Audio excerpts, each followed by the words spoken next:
क्या झूठ फैला दिया सीबीआई ने कि अरविंद केजरीवाल ने इस केस से पल्ला झाड़ लिया और सिसोदिया पे आरोप लगा दिया। जब खुद केजरीवाल जी ने इस पर आपत्ति की कि यह झूठी खबर सीबीआई के द्वारा फैलाई जा रही है, तो जज साहब ने कहा मुझे अरविंद केजरीवाल के द्वारा दिए गए बयान को दिखाइए। और जब वो बयान देखा गया तो जज महोदय ने खुद कहा कि सीबीआई के लोग गलत बोल रहे हैं, अरविंद केजरीवाल ने ऐसा कोई बयान नहीं दिया। मैं मीडिया के मित्रों से फिर अनुरोध करना चाहूंगा, कोई भी खबर सीबीआई के द्वारा या ईडी के द्वारा दी जाए, यह हमारे खिलाफ दुर्भावना से काम कर रहे हैं।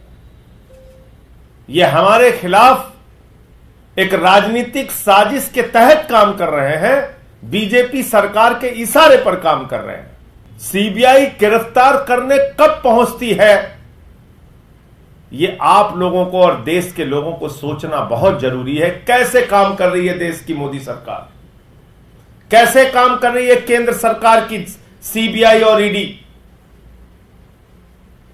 आप कल्पना कीजिए,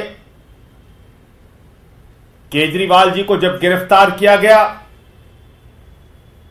उसी दिन इलेक्टोरल बॉन्ड का मामला सामने आया था। 60 करोड़ रुपए की रिश्वत शरद चंद्र रेड्डी ने भारतीय जनता पार्टी को दी है, इसका खुलासा हुआ था और उसी दिन केजरीवाल जी को गिरफ्तार कर लिया गया था। उसके बाद अरविंद केजरीवाल के मामले में कोई न सबूत थे, न बयान थे, न गवाह थे। वो गवाह फर्जी तरीके से तैयार किए गए थे। ये सब बातें सामने आई, कई बार मैं इसको बता चुका हूं। सुप्रीम कोर्ट ने उनको इंटरिम बेल दिया, अंतरिम जमानत दिया, और उस जमानत में स्पष्ट रूप से सुप्रीम कोर्ट ने लिखा अरविंद केजरीवाल से समाज को कोई खतरा नहीं है, अरविंद केजरीवाल कोई हैबिचुअल ऑफेंडर नहीं है, अरविंद केजरीवाल का कोई क्रिमिनल रिकॉर्ड नहीं है।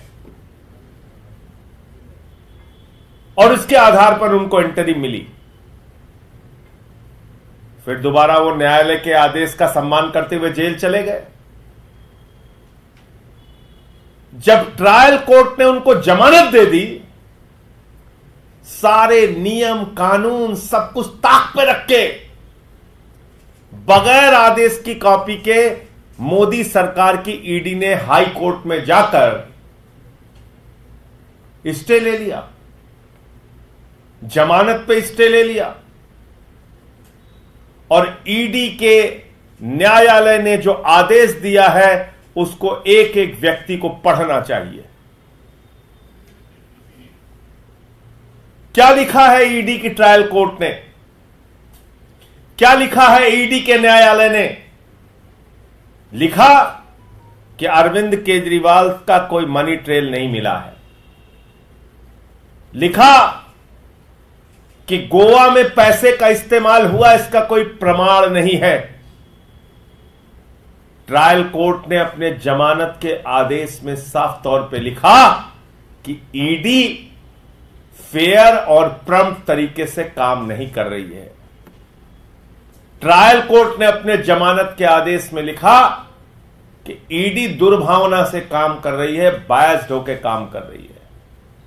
तो अगर यह मंशा है भारतीय जनता पार्टी की कि हमको एक मुख्यमंत्री को पकड़ के जबरदस्ती जेल में रखना ही है,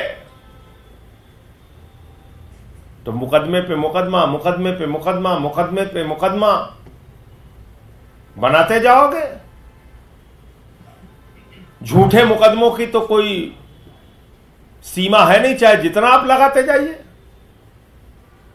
तो मैं फिर दोहरा रहा हूं, अरविंद केजरीवाल को केंद्र की भाजपा सरकार के इशारे पर, मोदी सरकार के इशारे पर झूठे, बेबुनियाद, तथ्यहीन, बगैर सबूत के मुकदमा बनाकर उनको फंसाया गया है, उनको गिरफ्तार किया गया है।